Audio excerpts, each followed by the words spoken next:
साई बंदी सतनाम, बंदी छोड़ सतगुरु कबीर साहब की जय हो। आज हम जानेंगे सत्संग के माध्यम से सतगुरु नितिन साहब जी से।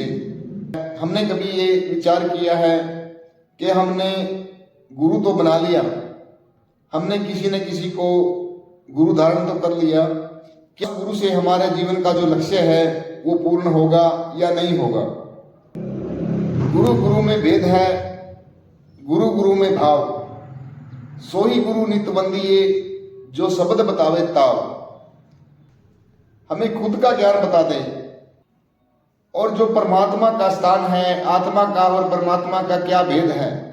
तो आज जो सत्संग होगा उस सत्संग के अंदर सतगुरु नितिन साहब जी ने सारे के सारे भेद खोल के रख दिए हैं और आशा करते हैं आप इस सत्संग को बड़े ही विवेक के साथ और बुद्धि को लगा के सुनेंगे। तो आज परमपिता परमात्मा की दया से राजनांदगांव गांव में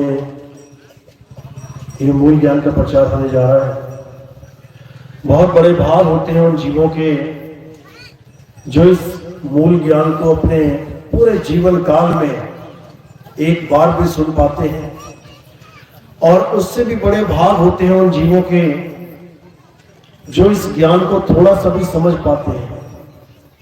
क्योंकि सुनना आसान है, आए बैठे 1 घंटा 2 घंटा सुन के चले गए, लेकिन इसको समझना बहुत मुश्किल है। क्यों मुश्किल है, कारण क्या है? क्योंकि ये वो ज्ञान है जो सारे अज्ञान का नाश करता है।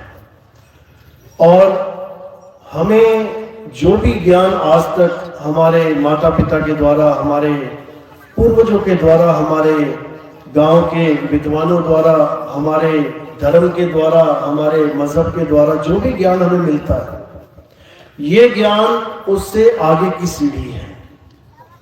यानी उस ज्ञान से और आगे जो तुम्हारी मंजिल है, ये ज्ञान वहां तक पहुंचाने का ज्ञान है, जिसको हम आम भाषा में कहते हैं कि ये उच्च स्तरीय ज्ञान है, ऊंचा ज्ञान है, जल्दी समझ में नहीं आता।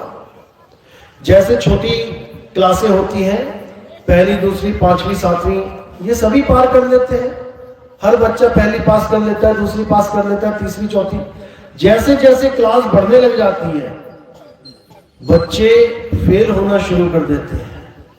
जितनी ऊंची क्लास में जाते हैं उतने कम चांस हो जाते हैं पास होने के। क्यों? क्योंकि सिलेबस बहुत मुश्किल होना शुरू हो जाता है। अब वो A for Apple, B for bat नहीं रहा, अब वो पूरे देश की जानकारी, पूरी विश्व की जानकारी, हर चीज तुम्हें दिमाग में रखनी पड़ेगी। IAS, IPS की तैयारियां देखो कितनी मुश्किल है। लाखों बच्चे ट्राई करते हैं, जिसमें से कुछ चुनिंदा ही जीत पाते हैं, उसको सफल कर पाते हैं, नहीं तो सब फेल हो जाते हैं।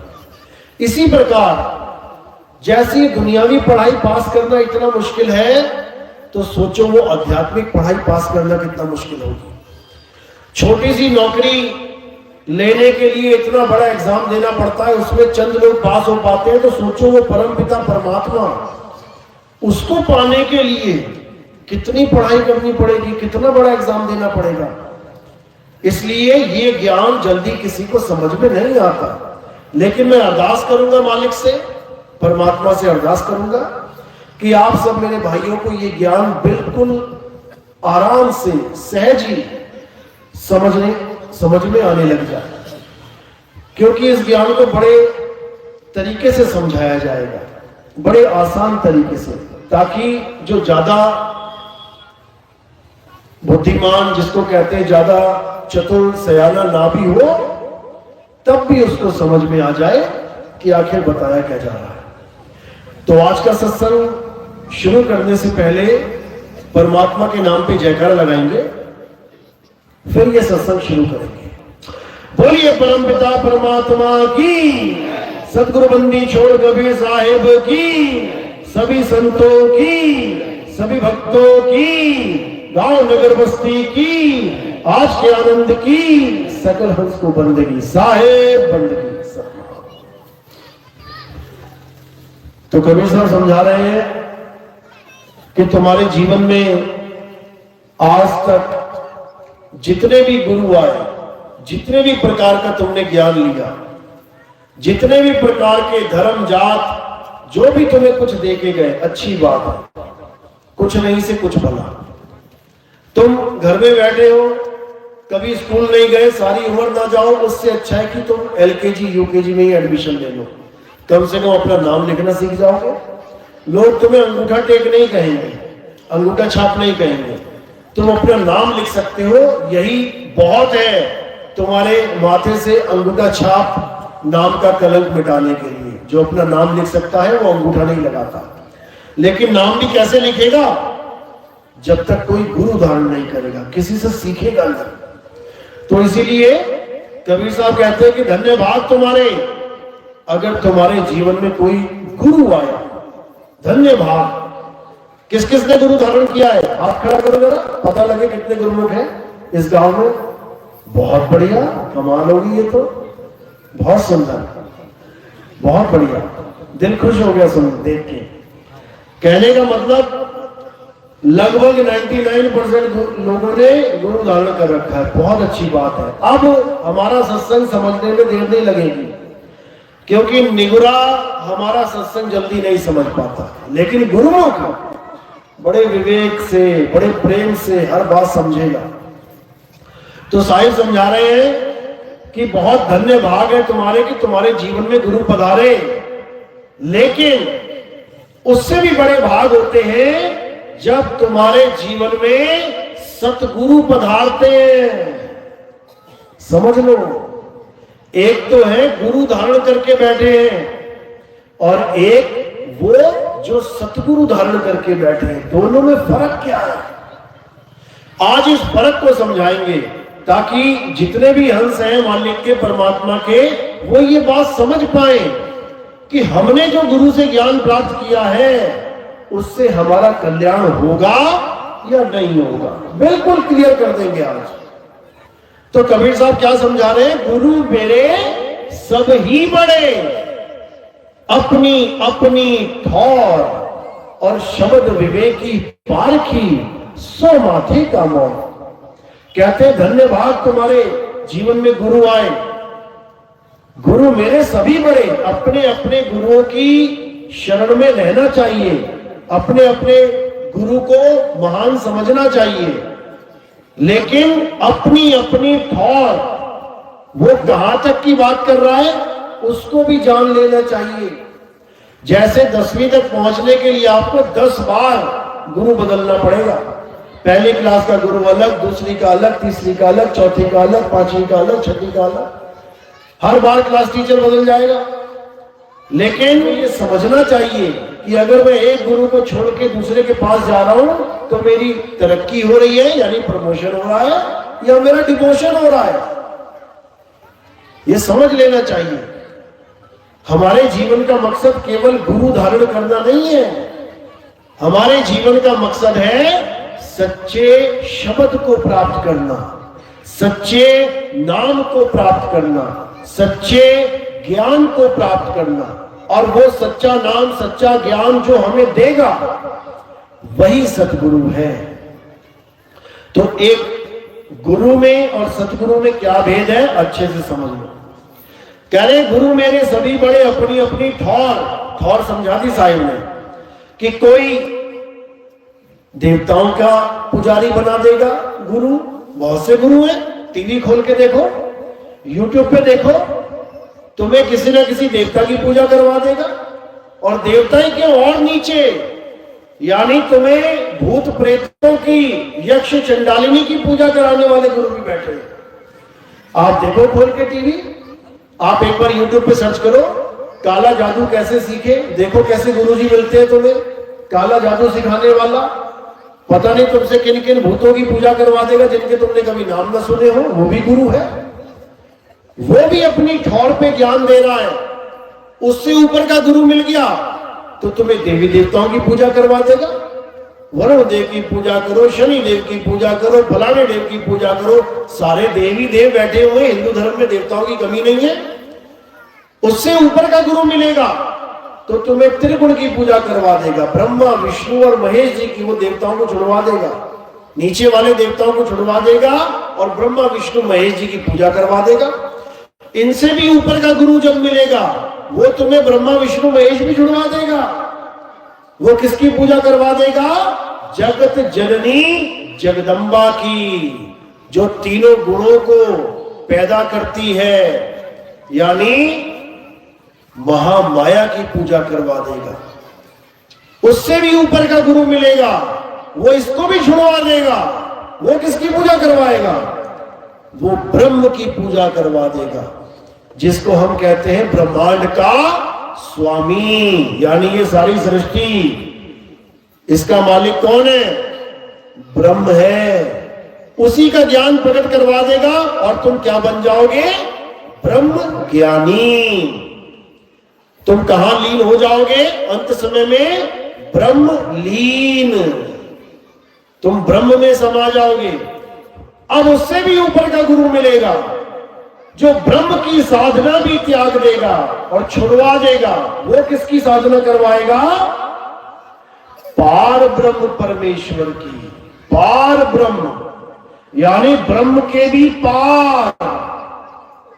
तो हर गुरु तुम्हें कुछ ना कुछ दे रहा है, कुछ ना कुछ बता रहा है, लेकिन अपनी अपनी ठौर, जिसकी जहां तक पहुंच है वो वहीं तक का ज्ञान दे सकता है।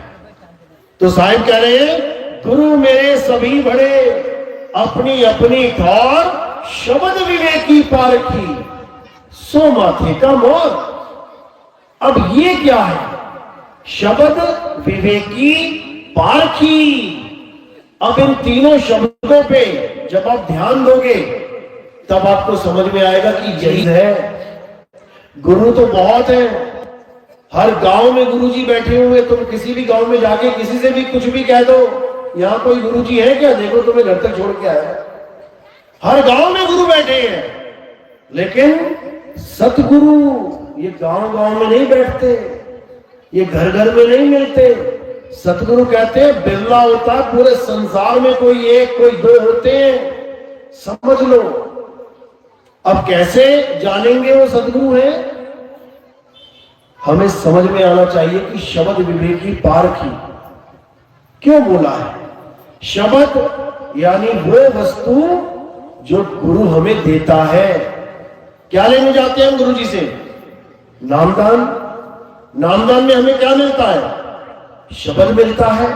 शब्द का हम क्या करेंगे? जपेंगे। एक तो ये शब्द हो गया, जपने वाला शब्द। जपने वाला शब्द देने वाला गुरु सतगुरु नहीं होता। तो फिर वो कौन होता है?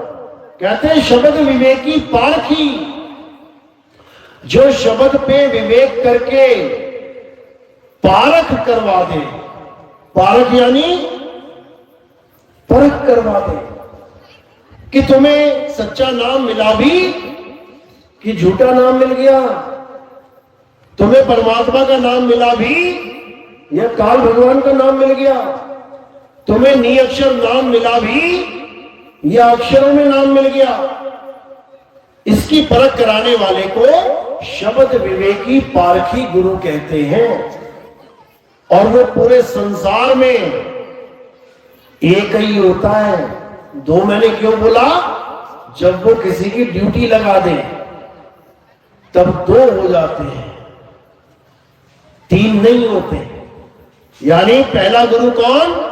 जो स्वयं परमपिता परमात्मा शब्द गुरु है, वो एक ही है, वो दो नहीं होते। वो सारे युगों में एक ही है। सतयुग में सत्सुकृत, त्रेता में मुनिंदर, द्वापर में करुणामय और कलयुग में कबीर। एक ही है। चार नाम रख के आ रहे हैं अलग अलग युगों में, लेकिन जब वो किसी को चुन लेते हैं कि अब तुम आगे रास्ता दिखाओ लोगों को, तो वो भी सतगुरु ही कहलाता है। क्यों? क्योंकि वो सतनाम देना शुरू करता है। साहिब ने बोला, सतगुरु सोई सतनाम बतावे। और बाकी गुरु कोई काम न आवे। यानी एक तो सतगुरु कौन है? जो परम पिता परमात्मा है। और दूसरा सतगुरु कौन है? जिसको वो चुन लेता है। जैसे बाबा नानक को चुन लिया, अब बाबा नानक सतगुरु है। रविदास जी महाराज को चुन लिया, अब वो रविदास जी महाराज जी सतगुरु है। जिसको भी चुन लिया वो सतगुरु है। लेकिन आम गुरु और सतगुरु में क्या फर्क पड़ता है, इसको समझना है। आम गुरु हमें 52 अक्षरी नाम देता है। वो नाम देता है जो इंसानों ने बनाए हैं, हिंदी के, पंजाबी के, उर्दू के, फारसी के, जापानी, चाइनीज, ताइवानी, मंगोल, जिस भाषा का गुरु होगा उस भाषा का नाम दे देगा। ये हो गया आम गुरु। और सतगुरु वो क्या करता है? सतगुरु उन नामों को छुड़वा देता है। अगर तुम हिंदी के नाम जप रहे हो, छुड़वा देगा, छोड़ दो इसको। अगर तुम अरब देश के हो, अरबी में नाम जप रहे हो, छुड़वा देगा। अगर तुम ईसाई हो, अंग्रेजी में नाम जप रहे हो, छुड़वा देगा। अगर तुम सिख हो, पंजाबी के नाम जप रहे हो, छुड़वा देगा। उसका काम ही छुड़वाना है। गुरु का काम नाम जपवाना है और सतगुरु का काम नाम छुड़वाना है। बहुत बड़ा फर्क है इसमें। सोचो, एक तुम्हें जो चीज दे रहा है, दूसरा उसी को छुड़वा दे रहा है। लेकिन क्यों? क्या वो परमात्मा का नाम नहीं दे रहा है? क्या कारण है छुड़वाने का?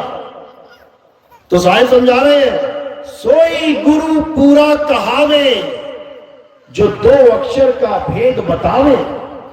एक छुड़ावे, एक लखावे, तब प्राणी निज घर को जावे। हम परमात्मा के पास क्यों नहीं पहुंच पा रहे हैं पता है? आज तो कलयुग है, कोई राम राम करने वाला भी नहीं है जल्दी। सतयुग में जब हम थे तो चारों तरफ सत्य ही सत्य था, भक्ति ही भक्ति थी। हमने सतयुग में भी भक्ति की होगी, सबने की होगी। जब हमने सतयुग में भक्ति करी तन मन धन से, तो हमें मुक्ति मिल जानी चाहिए थी। लेकिन सतयुग में मुक्ति नहीं मिली, तो हम त्रेता में आ गए।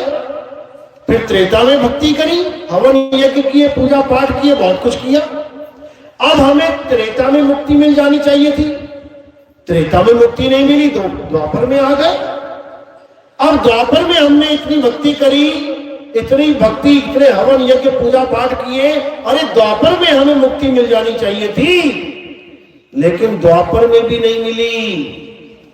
लोग कलयुग में आके बैठे हुए हैं। अब ये प्रमाण है यहां बैठे रहने का कि हमें सतयुग द्वापर त्रेता में मुक्ति नहीं मिली, वरना यहां आप लोग बैठे ही ना होते, ना हम बैठे होते।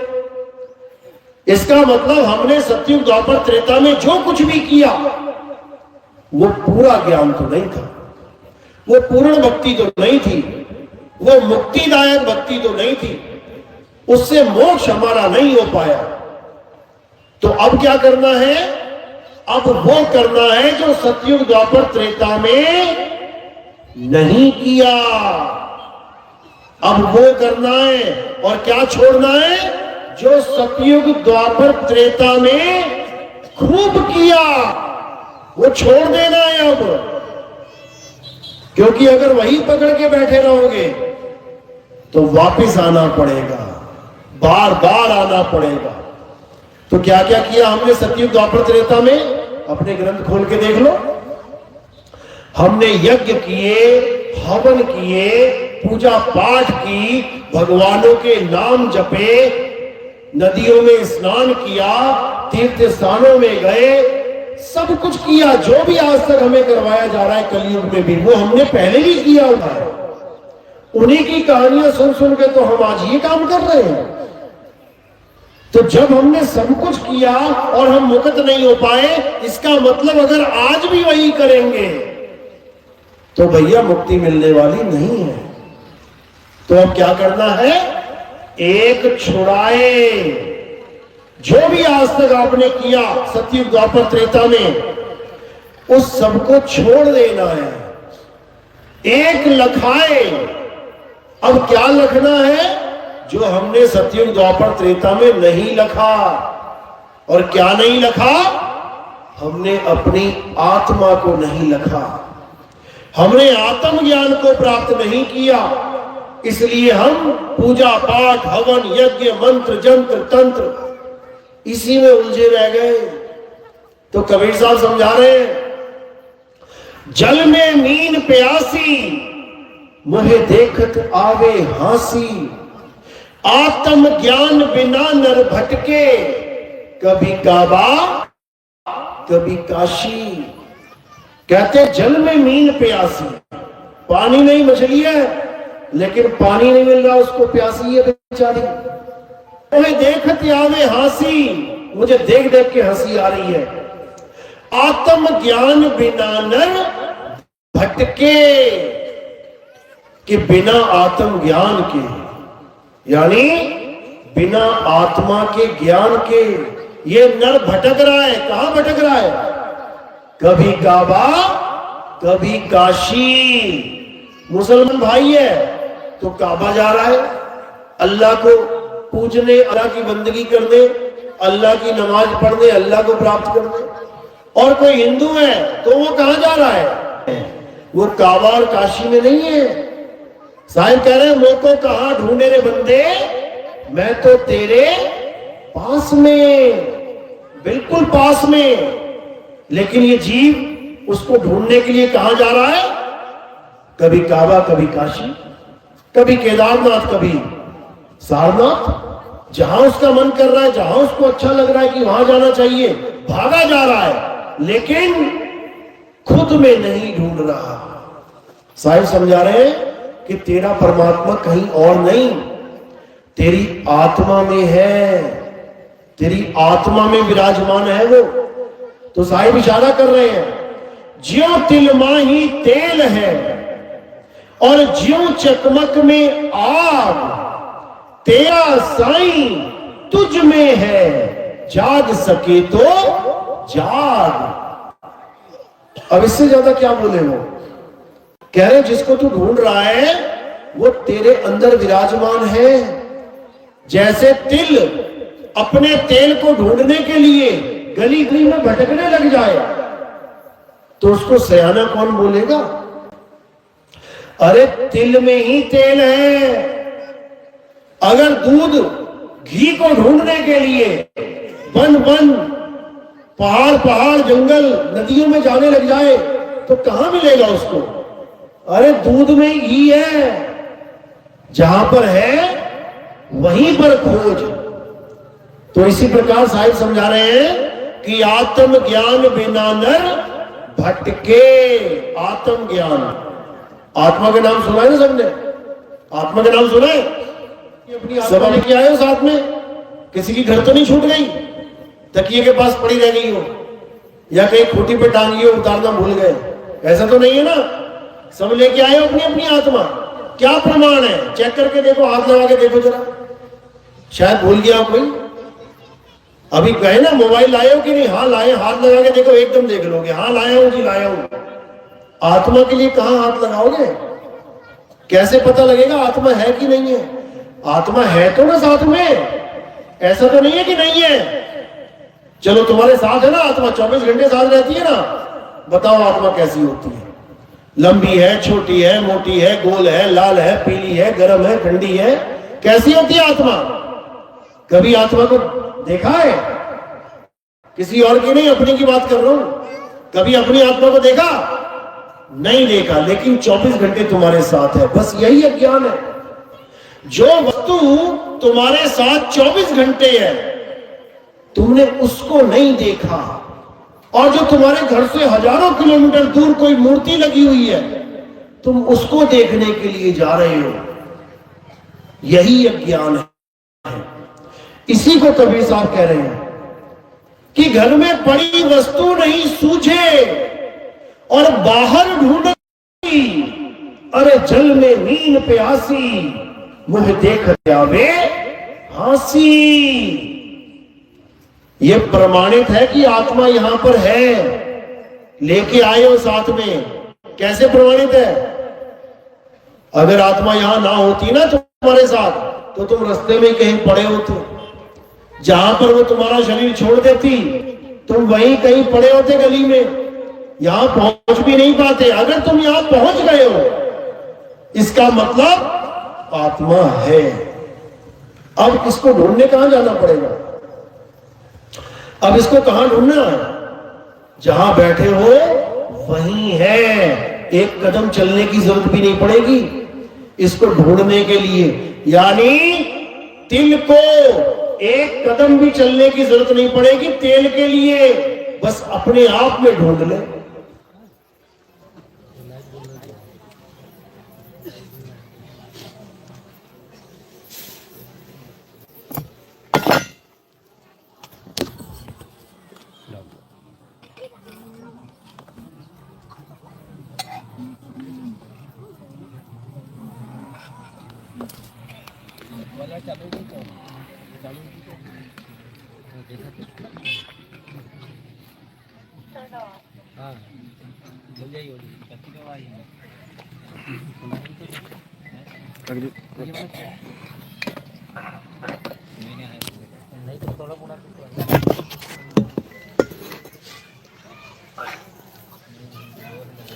जनरेटर नहीं है क्या? जनरेटर नहीं लगाया था? जनरेटर नहीं रखा था? कोई बात नहीं।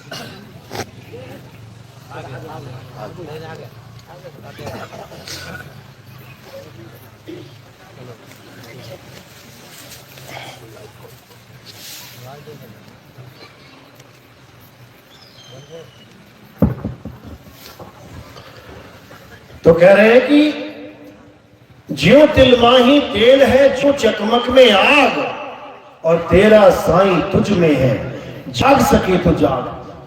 यानी इसी जीवन में जाग जा मेरे भाई। अगर ये जीवन निकल गया हाथ से और आत्मा का ज्ञान प्राप्त नहीं हो पाया, तो समझ लो बहुत बड़ी दिक्कत में आने वाले हो। क्या दिक्कत होगी? ज्यादा से ज्यादा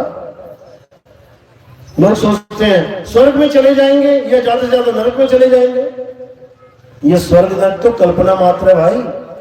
असली खेल तो तब शुरू होगा जब 84 में जाओगे, जब कुत्ता बिल्ली हाथी घोड़ा शेर चीता घोड़ा घड़ियाल बनना पड़ेगा, मक्खी मच्छर बिच्छू सांप बनना पड़ेगा, दुनिया भर के नाना प्रकार के जीवों के शरीर धारण करने पड़ेंगे। तब समझ में आएगा कि खेल क्या है। बहुत दुखदाई खेल है। इतना दुख इतना दुख इतना दुख मिलेगा कि तुम झेल नहीं पाओगे। किसी कुत्ते को देख लेना गांव में, जिसके कान में कीड़े पड़ गए हो, सिर में कीड़े पड़ गए हो, कैसे भटक रहा है। कोई पास नहीं भटकने दे रहा है, डंडा मार के भगा रहे हैं। वो भी मालिक का ही जीव है। ये मत सोचना कि तुम कुछ खास रिश्तेदार लगते हो परमात्मा के, तो तुम्हें बढ़िया बढ़िया शरीर दे दिया और वो कोई बेगाना लड़का है, अपना नहीं है परमात्मा का। वो भी मालिक का ही बच्चा है, लेकिन कर्मों की मार झेल रहा है। और ऐसी कर्मों की मार झेल रहा है कि हालत खराब हो गई है। अब कैसे बचना है? एक ही तरीका है, और वो है आत्मज्ञान। आत्मज्ञान का मतलब क्या होता है समझ लो, क्योंकि बहुत से गुरु ये बाणियां गाते हैं, जल में मीन प्यासी मुझे देखते हमें हंस। मेरे ख्याल से सारा ही कबीरपंथी ये गा रहा है। ऐसा कोई बिरला होगा कबीरपंथी जो ये नहीं गाता। और बाकी जितने भी संत महात्मा भारत में बैठे हैं, विदेशों में बैठे हैं, कोई बिरला होगा जिसने ये वाणी नहीं सुनी होगी, ये अपने ग्रंथ में नहीं लिखी होगी। सबने लिखी है, लिखी सबने है आत्मज्ञान के ऊपर, लेकिन दे क्या रहे हैं, बता क्या रहे हैं, इस पे विचार कर लोगे तो खलली मच जाएगी जीवन में कि हम कैसे गुरु की शरण में आ गए। कह क्या रहा है, करवा क्या रहा है। तो कहते हैं आत्मज्ञान नहीं होता कि तुम किसी का नाम जपो। गुरु ने नाम दिए जपने के लिए, किस किस को दिया? हाथ खड़े करो।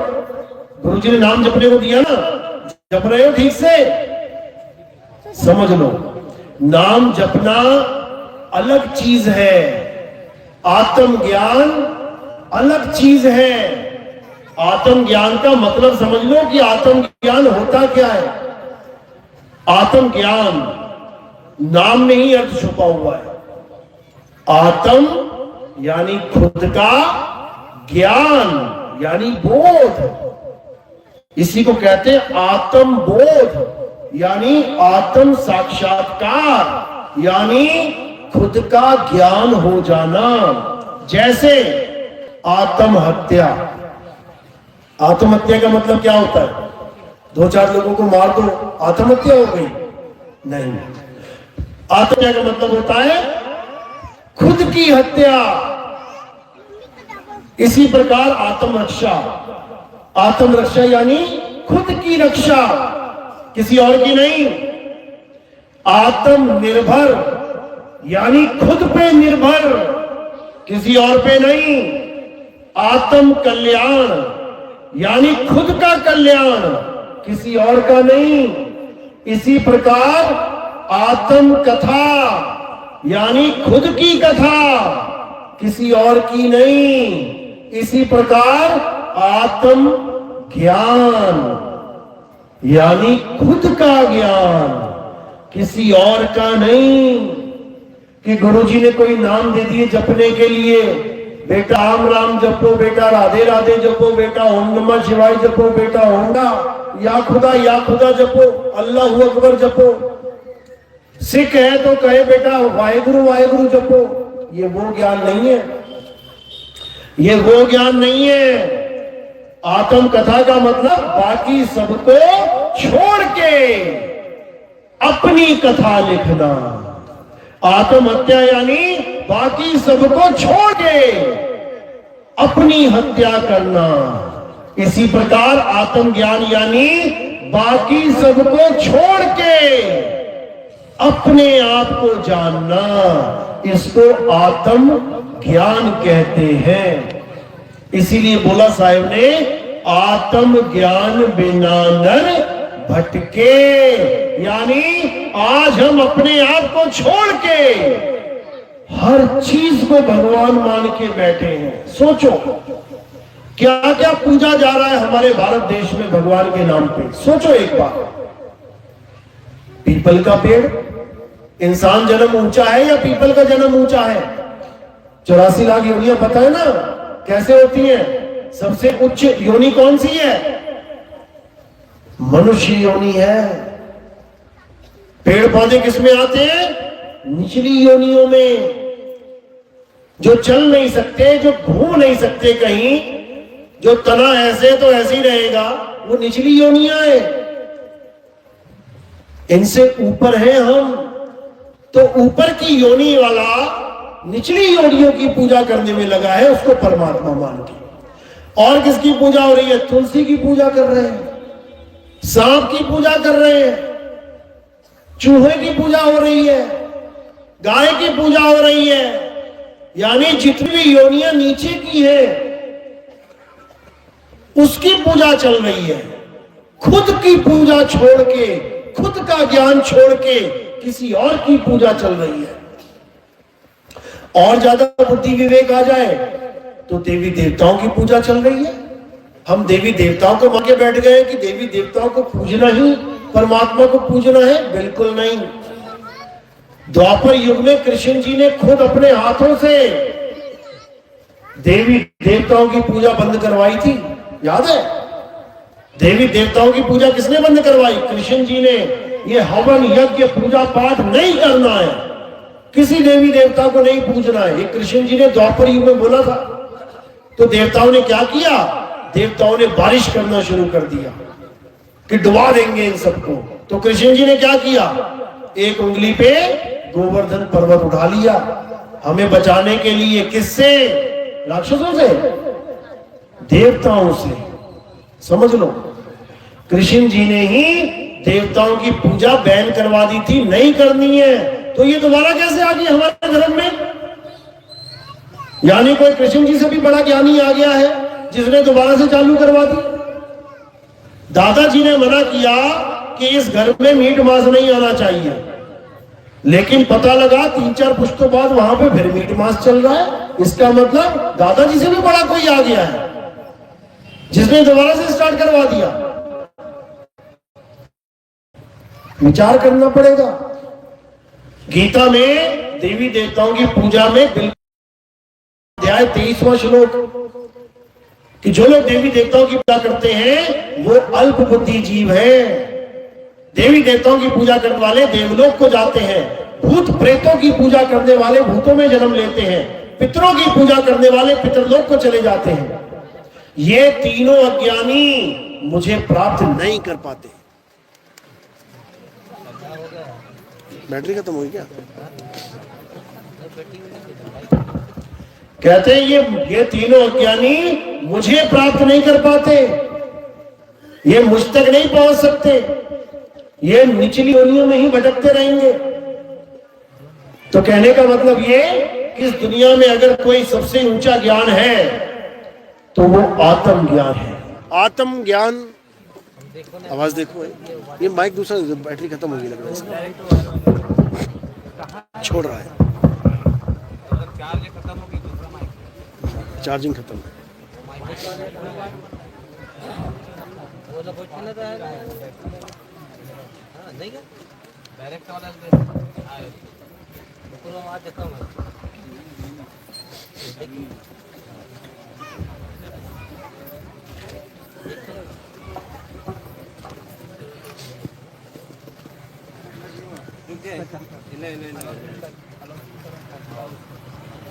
Hello hello.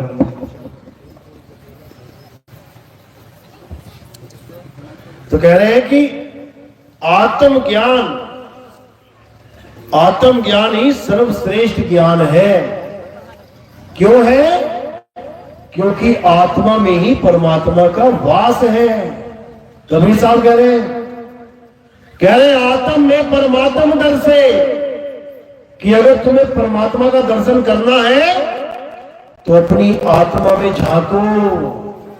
तुम्हारी आत्मा में ही उस रब्बुल आलमीन, उस परम पिता परमात्मा, उस बंदी छोड़ का वास है।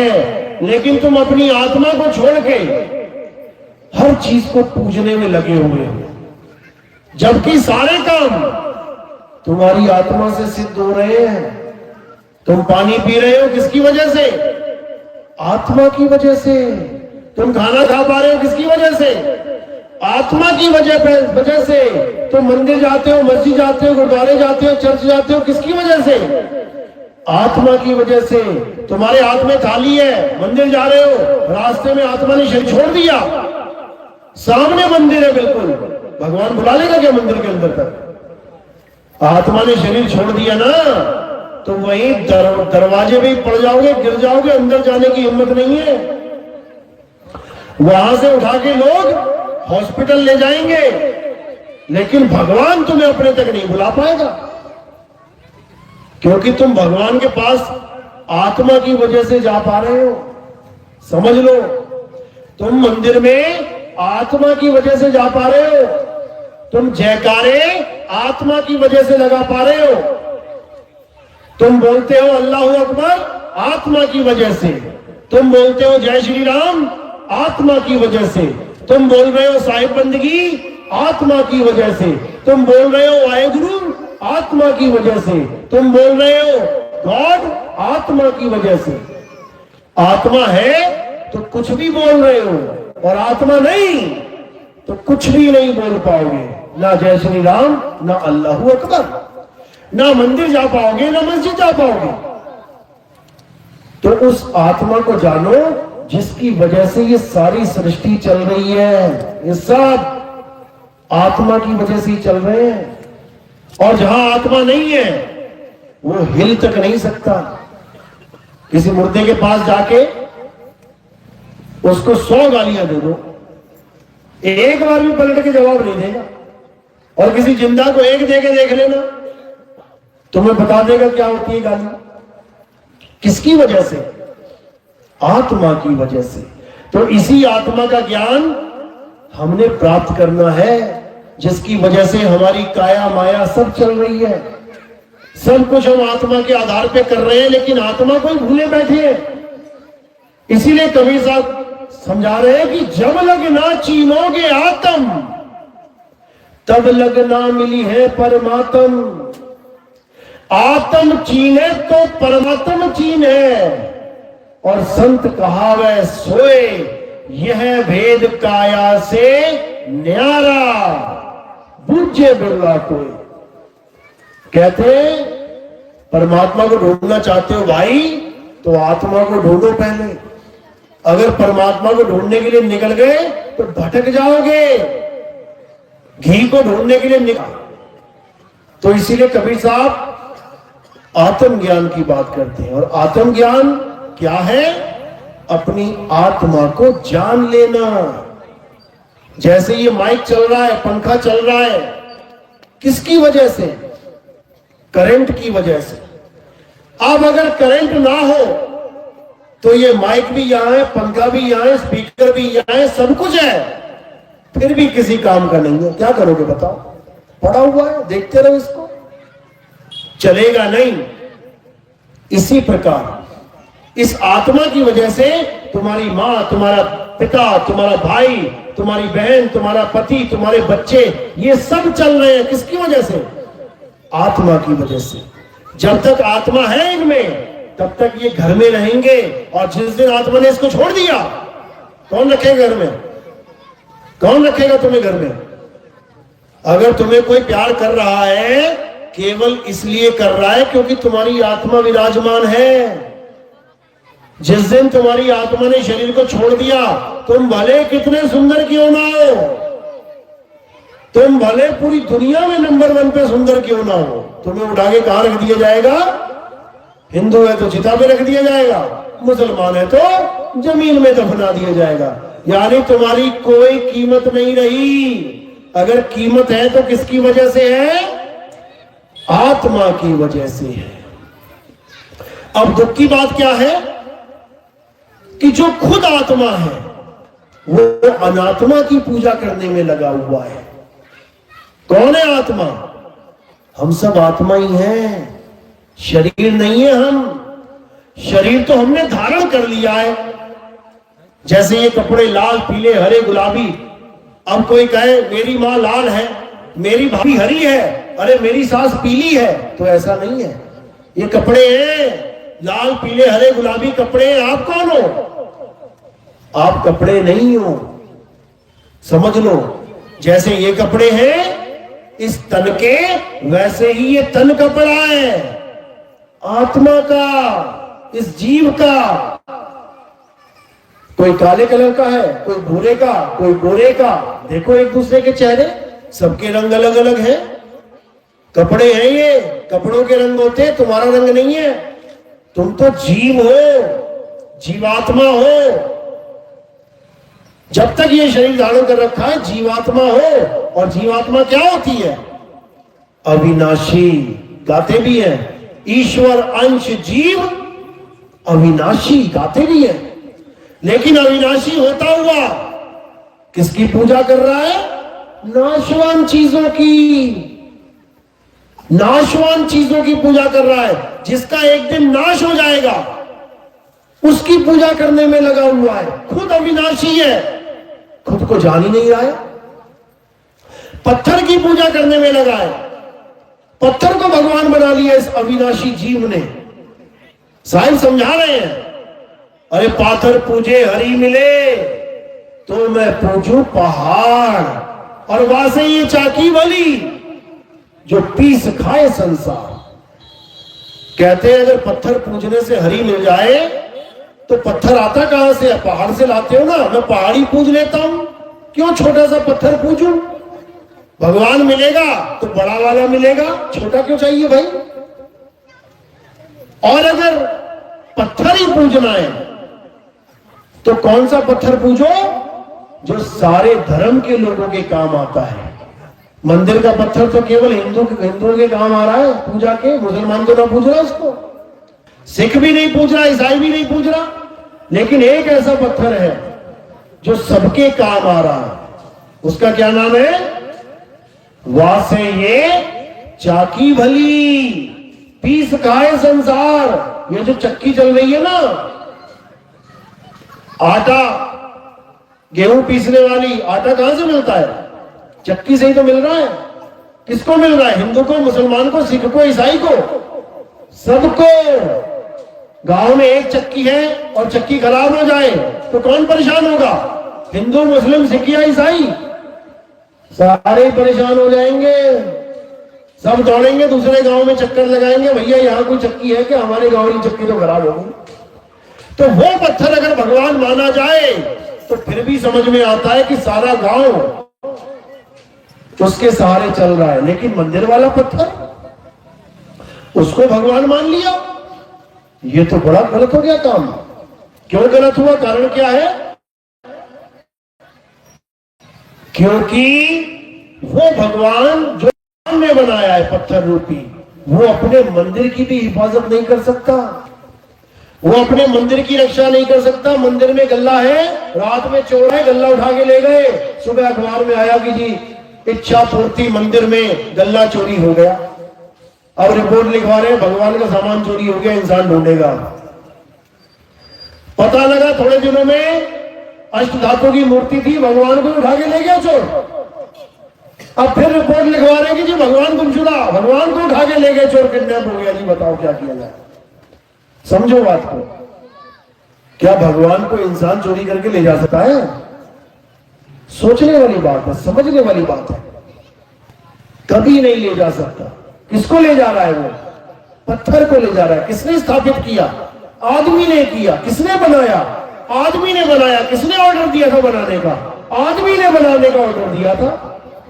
आदमी ने ऑर्डर दिया, आदमी ने ही बनाया, आदमी ने ही रख के, आदमी ने ही प्राण डाल दिए भगवान में। बताओ, यानी आदमी भगवान बन बैठा। भगवान में भी प्राण आदमी डाल रहा है। अपना बेटा बेटी कोई मर जाता है तो शमशान घाट लेके जाता है, उसमें प्राण डाल दे भाई। प्राणों की तो कमी है, बाकी लीवर किडनी सब कुछ चल रहा है, बढ़िया है, बस प्राणी तो नहीं है। डाल दे प्राण, अपने में तो नहीं डाल पाया, लेकिन मंदिर की मूर्ति में प्राण डाल देते हैं। यही अज्ञानता है। ठीक है, मंदिर होना चाहिए। क्यों? क्योंकि कुछ नहीं से कुछ भला। गांव में मंदिर भी नहीं होगा तो बच्चे क्या करेंगे? कोई बीड़ी पीने लग जाएगा, कोई नशा करने लग जाएगा, कोई जुआ खेलने लग जाएगा। अब भगवान का मंदिर होगा, मंदिर में, गांव में तो क्या होगा? सुबह सुबह जाएंगे मंदिर, चार बातें अच्छी सीखेंगे, नशों से दूर रहेंगे। इतनी बात तो समझ में आती है कि मंदिर जाने से हमारे संस्कार बन जाते हैं। जैसे एलकेजी यूकेजी जाने से हम अंगूठा छाप नहीं रहते, संस्कार बन गए, नाम लिखना आ गया। लेकिन एलकेजी यूकेजी में डॉक्टर नहीं बना जाता। कोई कहे कि एलकेजी यूकेजी में तुम डॉक्टर बन के निकलोगे तो नहीं निकलोगे।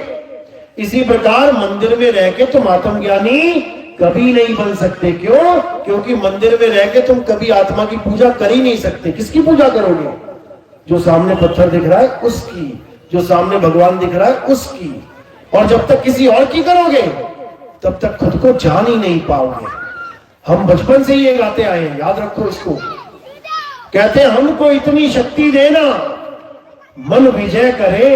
अरे दूसरों की जय से पहले किसकी? खुद की जय करें। गाया तो खूब है, लेकिन समझ कभी ना आया। कब करी खुद की जय? बता दो जब। आज तक कभी खुद की जय करी है? किसी का नाम सुधीर है, उसने बोला सुधीर की जय हो। किसी का नाम उमा है, उमा की जय हो की किसी ने कभी? ये सांकेतिक ज्ञान है, ये आत्मज्ञान का संकेत है कि दूसरों की जय से पहले खुद की जय करें। समझ लो, यानी किसी और की पूजा करने से पहले खुद को जान ले कि पूजा करने वाला कौन है। ये अविनाशी है, अविनाशी। अभी नहीं समझ में आ रहा तुम्हें? तुम सोच रहे हो एक दिन पैदा हुए थे, एक दिन मर जाएंगे। अरे ना तुम कभी पैदा हुए और ना तुम कभी मरोगे। याद रखो इस बात को। ये तुम्हारे दिमाग में भरम का कीड़ा डाल दिया गया है कि तुम पैदा हुए और मरोगे। तुम अविनाशी हो, मरोगे कैसे? कभी नहीं मरोगे। मरेगा कौन? ये शरीर मरेगा, तुम नहीं मरोगे। तुम क्या करोगे? तुम शरीर को केवल छोड़ोगे। कैसे छोड़ोगे? क्या तरीका है छोड़ने का? कोई भी शरीर को छोड़ता है तो कैसे छोड़ता है? 9 द्वारों से छोड़ता है। कौन से 9 द्वार? 2 कान के द्वार, 2 आंख के द्वार, नाक के द्वार, मुख का द्वार और नीचे लिंग गुदा का द्वार। इसी में से सबका जीव निकलने वाला है। किसी की लैटर निकल जाएगी मरते हुए, किसी का पेशाब निकल जाएगा, किसी की जुबान बाहर आ जाएगी, किसी की आंखें बाहर आ जाएंगी, किसी के कान से नाक से खून निकलने लग जाएगा। जब जोर लगेगा ना शरीर छोड़ने में, जब प्राण पखेरु उड़ेंगे तो इन्हीं दरवाजों में से निकलेंगे कहीं ना कहीं से। अब एक दरवाजा और है जिसको 10 द्वार कहते हैं। ये तो हो गए 9 दरवाजे, 1 2 3 4 5 6 7 8 9, ये हो गए 9 दरवाजे। एक दरवाजा और है 10 द्वार। अगर वहां से भी निकल जाओ तब भी मुक्ति होने वाली नहीं है। लोग सोचते हैं कि, कई योगी सोचते हैं, कई महात्मा लोग सोचते हैं कि 10 द्वार से निकल जाएंगे मुक्ति हो जाएगी। कभी नहीं होगी। कहते 10 द्वार से जीव जब जाए तो स्वर्ग लोक में वासा पाए। स्वर्ग लोक यानी बढ़िया बढ़िया जन्म में आ जाओगे, अमीर बन के आ जाओगे, करोड़पति बन जाओगे। क्यों? क्योंकि 10 द्वार से निकलना कोई बच्चों का खेल नहीं है। उसके लिए योग करना पड़ता है, भक्ति करनी पड़ती है, तपस्या करनी पड़ती है। और तपस्या करके फल क्या मिलता है? तपो राज राजो नरकम। तपस्या करके ही राज मिलता है। यानी तपस्या करी, 10 द्वार से प्राण निकाले तब जाके कोई राजा महाराजा बनेगा, नहीं तो सब भिखारी बने हुए। तो 10 द्वार से निकलने पर भी मुक्ति नहीं है। तो मुक्ति कहां है? मुक्ति है 11वें द्वार में समाने से। जब 11वें द्वार में समाओगे, अब वो 11वां द्वार कहां है? वो जब गुरु भेद समझाता है तब समझ में आता है कि वो 11वां द्वार कहां पे है। 10 द्वार तो सबने सुने थे, साहिब की वाणी में भी आता है। 10 द्वारे का पिंजड़ा, ये पिंजड़ा है 10 द्वारों का। 9 खुले, 10वां बंद है। 10 द्वारे का पिंजड़ा और तामे बोले पौन, अरे रहीबे को अचरज है, उड़ा सो अचरज कौन। एक तोता पाल लो, उस पिंजड़े में एक दरवाजा होता है। अगर वो 5 सेकंड के लिए भी खुला रह गया और तुम इधर उधर हो गए कहीं पे, तो तुम्हें तोता मिलेगा क्या? पिंजड़े में फुर्र हो जाएगा, एकदम निकल जाएगा। सोचो वो एक दरवाजा होता हुआ एक से ही निकल गया, खुला मिल गया दरवाजा उसको। हमारे तो 9 खुले हुए हैं। आंख खुली है, कान खुली, नाक खुली, मुंह खुला है, सब खुले ही खुले हैं। फिर भी ये जीव इस पिंजड़े को छोड़ के नहीं जा रहा है। कहते चला, मृत्यु हो भी गई तो अचरज क्या है इसमें? वो तो निकलना ही है, दरवाजे खुले। तो कहने का मतलब हम शरीर छोड़ते हैं, मरते नहीं है। तभी हम लिखवाते हैं पिताजी का स्वर्गवास हो गया, माता जी का स्वर्गवास हो गया, सब लिखवाते हैं। और सबसे अच्छी बात है कि भारत देश में ऐसा कोई माता पिता भाई बहन है ही नहीं जो कभी नरक चला जाए। सबको स्वर्गवास की टिकट मिली हुई है।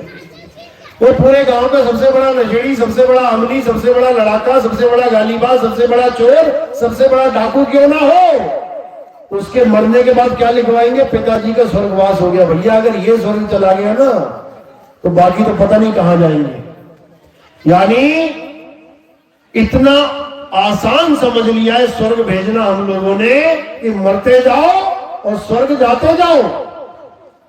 पंडित जी को भी पता है कि ये सबसे बेकार आदमी था इस गांव का, लेकिन मजाल है कि उसकी पाठ में जो गरुड़ पुराण का पाठ हो रहा है उसमें बोल दे एक बार कि ये बहुत दुष्कर्मी प्राणी था, ये स्वर्ग नहीं नरक जाएगा।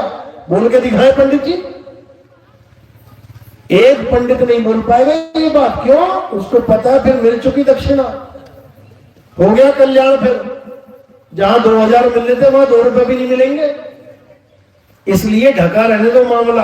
अरे स्वर्ग जाए, नरक जाए, भाड़ में जाए, हमें हमारी कथा से मतलब है। यही है, इससे ज्यादा कुछ नहीं। लेकिन कबीर साहब क्या समझा रहे हैं? कह रहे अज्ञानी को स्वर्ग नरक है और हरि जाने को नहीं, और जिस भव से सब लोग डरत है सो भय हमरे नहीं। कहते ही अज्ञानियों का काम है स्वर्ग जाऊंगा, नरक जाऊंगा, अरे कोई आया बताने आज तक कि मैं स्वर्ग पहुंच गया भाई या मैं नरक चला गया? कोई ना बताने। जीवित जा नहीं सकता और मुर्दा बता नहीं सकता, तो कैसे पता लगे कौन कहां पहुंच गया? इसीलिए साहिब ने स्वर्ग नरक का खेल ही खत्म कर दिया। कहते अज्ञानी को स्वर्ग नरक है, हरि जाने को नहीं। यानी जिसने आत्मज्ञान को प्राप्त कर लिया उसने हरि को जान लिया। हरि का नाम हरि क्यों पता है? हरि क्यों रखा गया नाम? क्योंकि उसकी वजह से ही तुम्हारी ये देही हरी भरी है। पेड़ हरा होता है तो क्या होता है? कहते ना है जीवित है।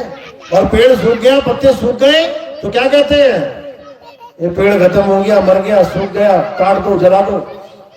तो जिस आत्मा की वजह से तुम्हारी देही हरी भरी है उसी का नाम हरि है। वो आत्मा ही हरि है जिसकी वजह से तुम हरे भरे हो।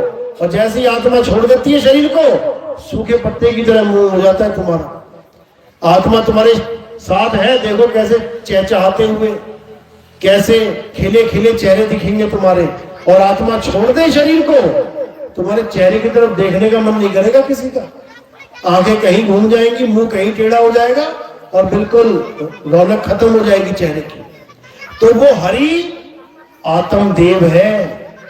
और जो हरि को जान लेता है उसको फिर स्वर्ग नरक का ख्याल नहीं रहता। क्यों? क्योंकि फिर वो उसी आत्मा में समा जाएगा, उसी आत्मा में रमण करेगा। गीता में भी इसका जिक्र किया गया है। अध्याय 3 17वां श्लोक जब पढ़ोगे तब तुम्हें समझ में आएगा कि असली उपदेश क्या है गीता का। गीता में देवी देवताओं की पूजा का उपदेश नहीं है, भूल जाओ इस बात को। गीता में क्या उपदेश है? हे अर्जुन, जो अपनी आत्मा में रमण करते हैं, जो अपनी आत्मा में तृप्त है, जो अपनी आत्मा में संतुष्ट है, उनके लिए कोई धार्मिक कर्म कर्तव्य लागू ही नहीं होता। कौन सा अध्याय है ये? 3रा अध्याय है। श्लोक कौन सा है? 17वां श्लोक। पढ़ो इसको। तुम्हें तुम्हारी आत्मा में रमण करने का आदेश किया जा रहा है। और तुम कहां रमण कर रहे हो? तुम रेत में रमण कर रहे हो। मंदिर बना रखे रमण रेती करके। जाओ वहां पे और रेत में गोल मोल घूमो और घर वापस आ जाओ। अरे रेत में ही गोल गोल घूमना है, उसके लिए 184 योनियां पड़ी हुई है। वो रेत में ही घूम रहे हैं सारे। देखो कुत्ता कहां बैठा है? रेत में, मिट्टी में। गाय कहां बैठी है? मिट्टी में। बैल कहां बैठा है? मिट्टी में। शेर, चीते, हाथी, घोड़े कहां बैठे हैं? मिट्टी में। तुम बैठे हो सोफे पे, तुम बैठे हो बिस्तर पे, तुम बैठे हो 10-10 हजार के गद्दों पे। और कोई बैठा है? दिखा दो। तुमने रेत में नहीं जाना है। रेत में जाने का काम 84 का है। तुमने आत्मा में रमण करना है। और कैसे कर पाओगे? जब तुम्हारे जीवन में आत्मज्ञानी गुरु आएगा जो तुम्हें भेद समझाएगा आत्मा का, कि तुम्हारी काया, हाथ कैसे उठ रहा है, जुबान कैसे चल रही है, आंखें कैसे घूम रही है, किसकी वजह से, कौन सा करंट है जिसकी वजह से ये सारा पंखा चल रहा है। उस आत्मा का ज्ञान करवाएगा। उसके लिए गीता में कौन सा अध्याय बताया है? अध्याय 4 34वां श्लोक। पढ़ना अच्छे से। क्या लिखा उसमें? हे अर्जुन, अगर इस ज्ञान को प्राप्त करना चाहते हो, आत्मा के ज्ञान को प्राप्त करना चाहते हो, तो तुम ऐसे तत्वज्ञानी संत की शरण में जाओ।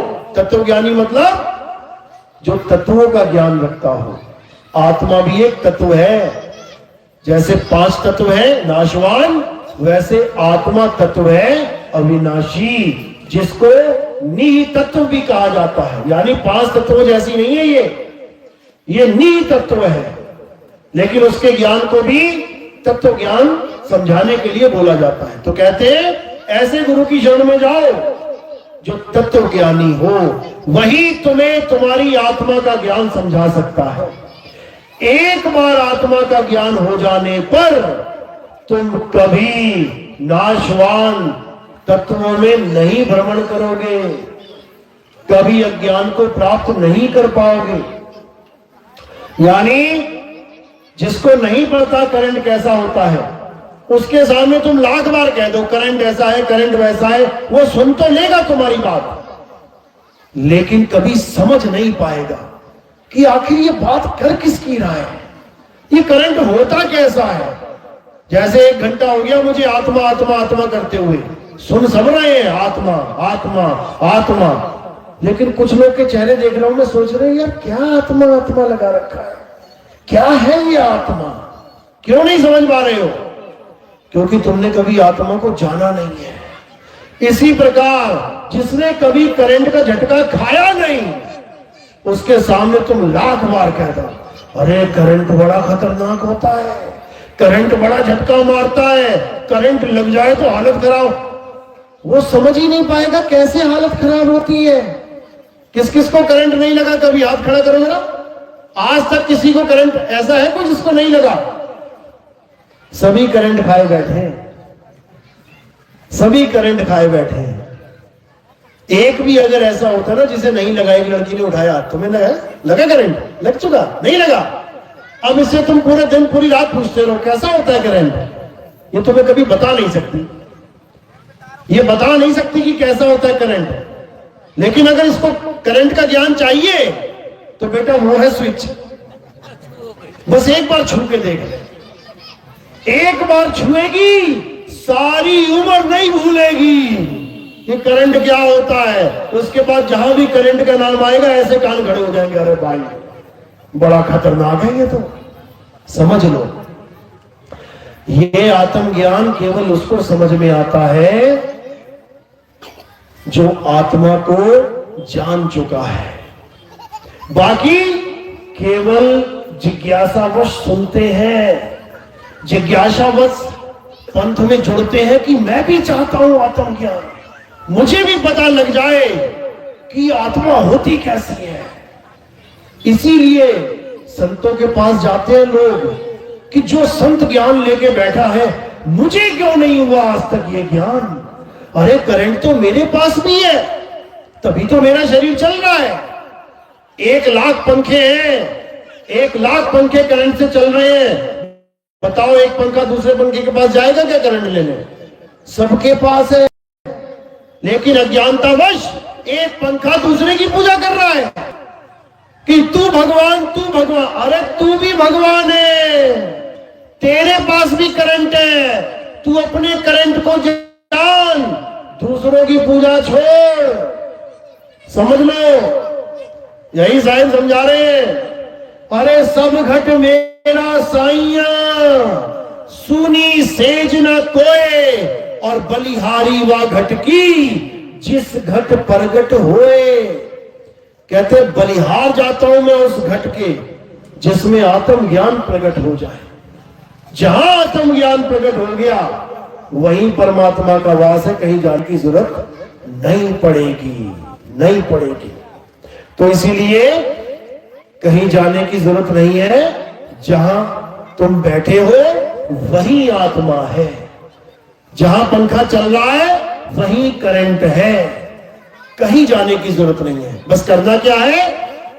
आत्मज्ञानी गुरु की शरण में आना है, उससे ज्ञान प्राप्त करना है। वो तुम्हें समझाएगा कि तुम्हें तुम्हारा आत्मज्ञान कैसे प्राप्त हो। उसके बाद हर उस चीज को त्याग देना है जो आत्मा से जुड़ी नहीं है, उसकी पूजा नहीं करनी है। जैसे पत्थर, कोई भी भगवान हो, कोई भी गुरु हो, कोई भी देवी देवता हो, अगर तुमने उस पत्थर को टेढ़ा कर दिया, कितने घंटे में सीधा हो जाएगा? कितने दिन में सीधा हो जाएगा? कितने हफ्ते में सीधा हो जाएगा? कितने महीने में? कितने साल में? कितने युग में? सारे युग खत्म हो जाएंगे, सीधा नहीं होगा। और तुम्हें बकरी के बच्चे को टेढ़ा कर दो, कितनी देर में सीधा हो जाएगा? तुम जैसी करके उठोगे वो तुमसे पहले, छोड़ने से पहले खड़ा हो जाएगा। क्या फर्क है कि भगवान कैसे सीधा नहीं हो पाया जबकि प्राण भी डाल दिया, और एक बकरी का बच्चा 2 सेकंड में सीधा हो गया? क्या कारण है? क्या है बकरी के बच्चे में? आत्मा। और क्या नहीं है भगवान की मूर्ति में? आत्मा। अगर भगवान की मूर्ति में आत्मा होती तो तुम्हारे छोड़ने से पहले खड़ी हो जाती। एक बार कबीर साहब को भी उनके गुरुजी ने पूरा परिवार दे दिया भगवान का। राम जी, लक्ष्मण जी, सीता जी, हनुमान जी, जितने भी जी हैं सब पकड़ा दिए। बोले जाओ गंगा में स्नान करवा के लेके आओ भगवानों को। कबीर साहब के गुरु पता है कौन थे? रामानंद स्वामी। कट्टर मूर्ति पुजारी थे वो। और कबीर साहब मूर्ति पूजा नहीं करते थे। तो गुरुजी ने कहा जाओ इन मूर्तियों को, भगवानों को नहला के लाओ गंगा नदी में। काशी में थे, चले गए। सुबह सुबह का समय था। सुबह हो गई, दोपहर हो गई, शाम हो गई। गुरुजी कह रहे भैया कहां रह गया ये? अरे देखो कहां रह गया ये कबीर, ये सुबह से गया नहलाने, अभी तक लेके नहीं आया नहला के। सब ढूंढने लग गए। गुरुजी भी चल पड़े ढूंढने। दूर से देखा वो बैठा है। पहुंच गए गुरुजी, अरे भाई तुझे कहा था तू भगवानों को नहला के लेके आ, लेके क्यों नहीं आया? कहते मैं क्या करूं जी, आ ही नहीं रहे हैं। मैंने तो नहलाने के लिए डाल दिया गंगा में, और मैं तो इंतजार कर रहा हूं। सुबह से दोपहर हो गई, दोपहर से शाम हो गई, वो निकल ही नहीं रहे, तो मैं क्या करूं गुरुजी? कहते अरे भैया ये चेला कहां से मिल गया? समझो, जो नहा के खुद बाहर नहीं आ सकते तुम उनकी पूजा कर रहे हो, और जो तुम्हें नहला रहा है, तुम्हारी वजह से मंदिर को नहला रहा है, उसको तुम जान नहीं रहे। कौन है वो? आत्मा। तुम नहा रहे हो ना सुबह सुबह, किसकी वजह से? आत्मा की वजह से इस शरीर को नहला रहे हो, और इसी शरीर से फिर मंदिर को नहला रहे हो। दे बाल्टी में बाल्टी, दे पानी में पानी, दे भगवानों के ऊपर भी पानी।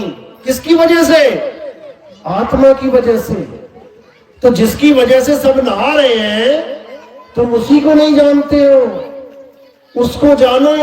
और जिस दिन उसको जान जाओगे उस दिन तुम्हें गीता का सार समझ में आ जाएगा। क्या कहते हैं कृष्ण जी? यदा यदा ही धर्मस्य ग्लानिर्भवति भवति भारत अभ्युत्थानम् अधर्मस्य तदात्मानं सृजाम्यहम्।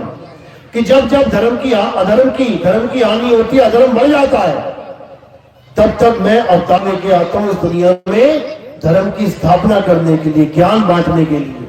फिर समझा रहे हैं कि सबसे बड़ा ज्ञान क्या है, किसकी पूजा करनी है। कहते हैं नैनम छिन्दन्ति शस्त्राणि नैनम पावका न चैनम क्रोधम तापे न शोषति मारुता। हे अर्जुन, अगर इस दुनिया में कोई सत्य है तो वो आत्मा ही है। आत्मा को ना तो कोई शस्त्र काट सकता है, आत्मा को ना तो अग्नि जला सकती है, आत्मा को ना तो वायु सुखा सकती है, और आत्मा को ना तो जल भिगो सकता है। तो किसकी महिमा गा रहे हैं? आत्मा की। और तुम किसकी पूजा कर रहे हो? पत्थरों की। बताओ तुम कैसे गीता के अनुसार चल रहे हो? गीता में जो ज्ञान दिया है तुम उसके आसपास भी नहीं हो, लेकिन तुम अपने आप को सोच रहे हो कि हम तो भगवान के कहे पे चल रहे हैं। बिल्कुल नहीं चल रहे हो। गीता में 7 बोला अध्याय 2 में, हे अर्जुन, इस दुनिया में 2 प्रकार के तत्व हैं। एक नाशवान तत्व है, एक अविनाशी तत्व है। नाशवान तत्व को त्याग के अविनाशी तत्व यानी आत्मा का ज्ञान प्राप्त करना चाहिए, तभी आत्मज्ञान सिद्ध होगा और तुम्हारा जन्म मरण से छुटकारा होगा। यह है गीता का ज्ञान। लेकिन कोई गीता के ज्ञान को समझ नहीं रहा है, गीता का सार समझ ही नहीं रहा है। सार क्या बना दिया गीता का?